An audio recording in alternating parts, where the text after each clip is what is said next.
belakang saya tu, orang tu cerita pasal tender. Dia nak beli kapal selam. Kita dah tahu dah. Dekat sini rupanya dia orang berpusat.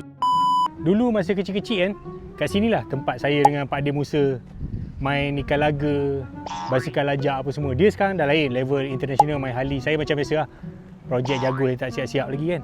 Kalau dekat KL ada Rembayung, tapi dekat Bertam ada apa? Ada Nash Bistro. Kat sini tak payah booking-booking, tak payah nak battle. Walk in je, boleh datang terus. Kedai mamak ni kan, kalau kita tengok dulu dia punya evolution, tak ada apa. Dulu pakai kandar je jual kan. Lepas tu dia tumpang kedai Cina, lepas tu maju sikit sewa kedai. Sekarang dah ada bistro dan yang ni dah macam fine cuisine, hotel 5 star dah. Tengok dengan dia punya vibe dia kan, dia punya decoration. Renovation dia habis berapa dah ni? Ini percubaan kali kedua kami datang sini. Bulan lepas dia launch, nak datang tak boleh, berimpit-impit orang masuk.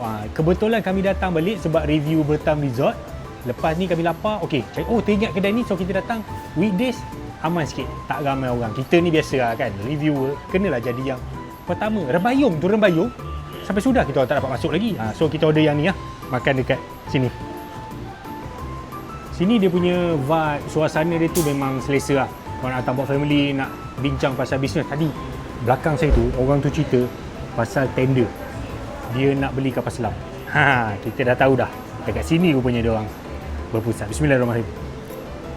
Saya rasa kan, kedai ni adalah syurga untuk peminat kopi, kek, donat apa semua. Ini kalau bawa anak saya kena apply lagi satu credit card split untuk kedai ni saja.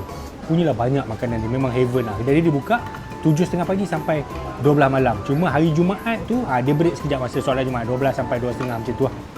Jemput datang, orang dekat-dekat sini, you should try.